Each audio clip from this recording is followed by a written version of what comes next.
नमस्कार, capital TV देख रहे हैं आप और मैं हूं आपके साथ शिवानी रतूड़ी। आखिर ऐसा क्यों हो रहा है कि जिस भी मीटिंग में ट्रंप शामिल हो रहे हैं उस मीटिंग से कोई भी रिजल्ट नहीं निकल रहा है?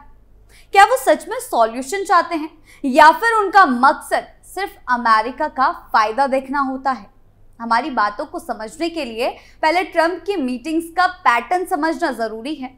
सोमवार को यूक्रेन के राष्ट्रपति जेलेंस्की और यूरोप के लीडर्स के साथ व्हाइट हाउस में जो बड़ी बैठक हुई थी, उससे सबको उम्मीद थी कि शायद कोई ठोस रास्ता निकलेगा। लेकिन हुआ क्या? नतीजा वही निकला, कोई सहमति नहीं। ट्रंप ने साफ कह दिया कि इतनी जल्दी सीजफायर संभव नहीं है। यानी यूरोप जिन उम्मीदों के साथ आया था वो धरी की धरी रह गई। ऊपर से ट्रंप ने मीटिंग के बीच में ही सब रोककर सीधे पुतिन से फोन पर 40 मिनट तक बात कर डाली। अब सोचिए, जब बाकी सारे नेता बैठे हों और अमेरिका का राष्ट्रपति सीधा पुतिन से डील करने लगे तो दूसरे देशों को क्या मैसेज जाएगा? यही वजह है कि जर्मन चांसलर ने बाद में खुलासा किया कि पुतिन जेलेंस्की से मिलने को राजी तो हुए, लेकिन ये पहल रूस यूक्रेन की डायरेक्ट बातचीत से जुड़ी थी, ट्रंप की मीटिंग से नहीं। जेलेंस्की की प्रेस कॉन्फ्रेंस को ही देख लीजिए। उन्होंने साफ कहा कि यूक्रेन सुरक्षा गारंटी के बदले यूरोप की मदद से अमेरिका से 90 अरब डॉलर की हथियार खरीदेगा। यानी अमेरिका को पैसा और बिजनेस दोनों मिल गया, लेकिन जंग खत्म होगी या नहीं इस पर अब भी कोई क्लैरिटी नहीं है। लेकिन हम दुनिया के देशों में अपना सिर नहीं खपाएंगे। ये उदाहरण हमने इसलिए दिया ताकि अब जो बताने जा रहे हैं उसे ठीक से समझा जा सके। अब बात करते हैं अपने देश भारत की। 3 दिन पहले मीटिंग भले ही अलास्का में अमेरिकी राष्ट्रपति डोनाल्ड ट्रंप और रूसी राष्ट्रपति व्लादिमीर पुतिन के बीच हुई, लेकिन इसका सीधा कनेक्शन भारत से है। मीटिंग से पहले एक बार लगा कि चलो अच्छा हुआ, अब रूस यूक्रेन युद्ध टल जाएगा, अब दोनों देशों में शांति की उम्मीद बनेगी। लोगों को लगा कि शायद कोई बड़ा ऐलान होगा, कोई युद्ध विराम होगा, या फिर कम से कम इतना तो होगा कि अमेरिका और रूस आपस में किसी समझौते की शुरुआत करेंगे। लेकिन हुआ क्या? 3 घंटे तक दोनों नेताओं के बीच बातचीत चली और नतीजा जीरो। न युद्ध विराम, न कोई रास्ता, न कोई नया रास्ता, ना ही कोई ठोस हल। अब आप सोचिए, इतना शोर शराबा और उम्मीदों के बाद अगर मीटिंग बेनतीजा निकल जाए तो असर कहां पड़ेगा? सीधा भारत पर। मैं ऐसा इसलिए कह रही हूं कि अलास्का बैठक से पहले आपको याद होगा, हर समय दुनिया भर में धमकी से काम चलाने वाले ट्रंप ने पहले ही भारत पर टैरिफ का दबाव बनाया था। उन्होंने तो साफ कह भी दिया था कि अगर पुतिन के साथ उनकी मीटिंग से कोई ठोस बात नहीं निकली तो भारत पर और टैरिफ लगाए जाएंगे। तो अब बड़ा सवाल ये है कि इस फेल हुई मुलाकात का भारत अमेरिका रिश्तों पर क्या असर पड़ेगा? भारत को फायदा होगा या नुकसान? और सबसे अहम बात कि क्या भारत को अपनी विदेश नीति की दिशा बदलने पर फिर से सोचना पड़ेगा? अब जरा टाइमलाइन समझिए। 25 अगस्त को भारत और अमेरिका के बीच ट्रेड टॉक्स यानी व्यापार वार्ता होनी है और ठीक 2 दिन बाद यानी 27 अगस्त से भारत पर 25% का अतिरिक्त टैरिफ लागू होने वाला है।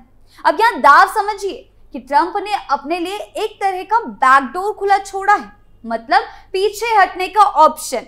अगर 25 अगस्त की वार्ता में कुछ पॉजिटिव निकल आए तो हो सकता है कि ट्रंप अपने टैरिफ वाले फैसले को टाल दे या उसमें कुछ नरमी दिखा दे, क्योंकि ट्रंप की पॉलिटिक्स का पैटर्न यही रहा है कि पहले धमकी दो, फिर दबाव बनाओ और आखिरी वक्त पर शर्तें बदलकर खुद को डील मेकर दिखा दो। इस बार भी वही खेल चलता दिखाई दे रहा है। भारत के लिए ये उम्मीद की किरण है, क्योंकि अगर ट्रंप सचमुच बहुत सख्त होना चाहते हैं तो वे 25 अगस्त की बातचीत का दरवाजा ही बंद कर देते। लेकिन अब जबकि वार्ता होनी तय है, इसका मतलब है कि भारत के पास अभी भी अपना पक्ष रखने और टैरिफ से राहत पाने का मौका बचा हुआ है। अब देखिए, विदेश एक्सपर्ट्स भी मान रहे हैं कि भारत और अमेरिका के रिश्ते अब वैसे नहीं रहे जैसे पहले हुआ करते थे।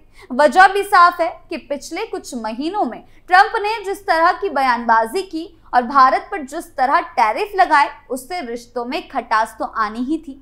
ऊपर से जब पुतिन और ट्रंप की मुलाकात से कुछ निकला ही नहीं तो अमेरिका की पूरी दुनिया में फजीहत हुई। दूसरी बात कि मोदी ने अलग से ट्रंप के नाक में दम कर रखा है, क्योंकि ट्रंप धमकी पर धमकी देते रहे और मोदी ने रत्ती भर भी लोड नहीं लिया, जिससे ट्रंप की दुनिया भर में जगहसाई तो हुई।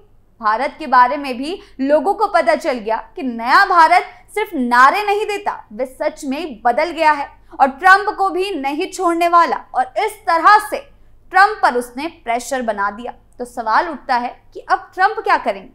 क्या भारत पर और अधिक प्रेशर डालेंगे? मतलब सीधा सीधा खतरा यह है कि आने वाले वक्त में भारत पर और टैरिफ बढ़ सकते हैं या फिर सेकेंडरी सैंक्शन भी लगाए जा सकते हैं। कुछ एक्सपर्ट तो कह रहे हैं कि अमेरिका भारत रिश्तों में जो तलखी आई है वो अब और गहराती जाएगी। खुद वॉशिंगटन डीसी के मशहूर थिंक टैंक विल्सन सेंटर के निदेशक माइकल कुगलमैन ने साफ लिखा कि किसी समझौते की घोषणा ना होना बताता है कि मुलाकात अच्छी नहीं रही। अब अमेरिका और भारत के बीच तनाव और बढ़ सकता है। ये सब सुनकर थोड़ा अजीब लगता है, क्योंकि पिछले 3 दशकों में भारत अमेरिका रिश्ते तो काफी मजबूत हुए थे। याद कीजिए, आर्थिक उदारीकरण के बाद अमेरिका भारत का बड़ा पार्टनर बना। टेक्नोलॉजी, एजुकेशन और रोजगार के मामले में भारत को खूब फायदा हुआ। लेकिन अब तस्वीर बदल रही है। ट्रंप बार बार कहते हैं कि अगर वे भारत पर टैरिफ बढ़ाएंगे तो रूस पर प्रेशर डाल पाएंगे। यानी भारत को एक तरफ से लिवरेज या कह लीजिए दबाव का औजार बना दिया गया है। और यही चीज भारत की रणनीतिक स्वायत्तता यानी अपनी स्वतंत्र विदेश नीति पर बड़ा सवाल खड़ा करती है। यहीं से असली परेशानी शुरू होती है। ट्रंप की पॉलिसी ने भारत को एक बहुत बड़ी दुविधा में डाल दिया है कि क्या भारत को अमेरिका के साथ अपने रिश्तों को फिर से समीक्षा करनी चाहिए। जेएनयू के प्रोफेसर अरविंद येलेरी तो साफ कह रहे हैं कि रूस और चीन अब भारत को ताना मारने लगे हैं कि देखा, हमने पहले ही कहा था कि अमेरिका पर भरोसा मत करो। दोनों देश अब खुलेआम भारत की रणनीतिक आजादी की बात उठा रहे हैं। और सच भी है, भारत लंबे समय तक रूस पर निर्भर रहा है, चाहे हथियार का मामला हो या तेल का। लेकिन पिछले 30 सालों में भारत ने धीरे धीरे अमेरिका से नजदीकी बढ़ाई। उससे भारत को मॉडर्न टेक्नोलॉजी मिली, एजुकेशन और जॉब्स के नए मौके खुले। लेकिन अब ट्रंप की नीतियों से भारत के सामने बड़ा सवाल है कि आखिर झुकना किस तरफ है। देखिए, भारत और रूस के रिश्ते तो पुराने हैं, इसमें कोई शक नहीं है। लेकिन सच्चाई ये है कि अब रूस पहले जैसा मजबूत नहीं रहा। उसकी इकोनॉमी पहले ही डगमगा चुकी है और अब वो काफी हद तक चीन पर निर्भर है। ऐसे में रूस भारत के लिए हमेशा का भरोसेमंद विकल्प नहीं बन सकता। दूसरी तरफ अमेरिका भी अब वैसे भरोसे वाला पार्टनर की तरह बर्ताव नहीं कर रहा है। कभी टैरिफ की धमकी, कभी सैंक्शन का डर, इन सब ने भारत को बड़ा झटका दिया है। एक्सपर्ट्स तो साफ कह रहे हैं कि ये भारत के लिए एक तरह का वेकअप कॉल है। मतलब अब भारत को अपनी इकोनॉमी और मजबूत करनी होगी, टैरिफ घटाने होंगे, ज्यादा से ज्यादा विदेश निवेश लाना होगा और घरेलू सुधारों की स्पीड बढ़ानी होगी। अब बात सिर्फ भारत तक सीमित नहीं है। ट्रंप पुतिन की मीटिंग का असर यूरोप और चीन तक गया है। यूरोप तो पहले से ही यूक्रेन के साथ खड़ा है। उन्होंने तो साफ कह दिया कि जब तक यूक्रेन में स्थायी शांति नहीं आती, रूस पर लगे सैंक्शन हटेंगे ही नहीं। लेकिन ट्रंप क्या कह रहे हैं कि रूस बड़ी ताकत है और यूक्रेन को आखिरकार समझौता करना ही पड़ेगा। अब जरा सोचिए, ये यूरोप के लिए कितना बड़ा खतरे का सिग्नल है। इसका मतलब तो ये हुआ कि अमेरिका खुद यूक्रेन पर प्रेशर डाल सकता है। चीन की कहानी थोड़ी अलग है। वो आजकल रूस का सबसे बड़ा पार्टनर बना हुआ है। लेकिन अगर अमेरिका भारत पर टैरिफ बढ़ाता है तो चीन भी टेंशन में आ जाएगा। वजह यह है कि ट्रंप पहले ही इशारा दे चुके हैं कि अगर जरूरत पड़ी तो चीन पर भी सेकेंडरी टैरिफ ठोक दिए जाएंगे। तो कुल मिलाकर भले ही ट्रंप और पुतिन की मीटिंग से कोई नतीजा ना निकला हो, लेकिन इसका असर भारत पर जरूर दिखने वाला है। अब भारत के सामने 3 बड़े रास्ते हैं। पहला, अमेरिका से बात करके टैरिफ पर कोई हल निकालना। दूसरा, रूस और चीन से रिश्ते ठीक करना लेकिन पूरी तरह उन पर निर्भर ना होना। और तीसरा, अपनी घरेलू इकोनॉमी इतनी मजबूत करना कि बाहर का कोई भी दबाव ज्यादा असर ना डाल पाए।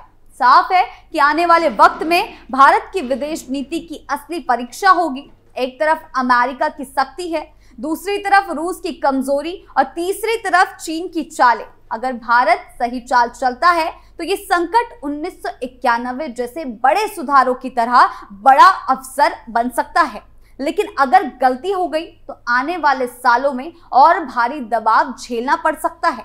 आपको क्या लगता है? हमें कमेंट सेक्शन में जरूर बताएं। नमस्कार।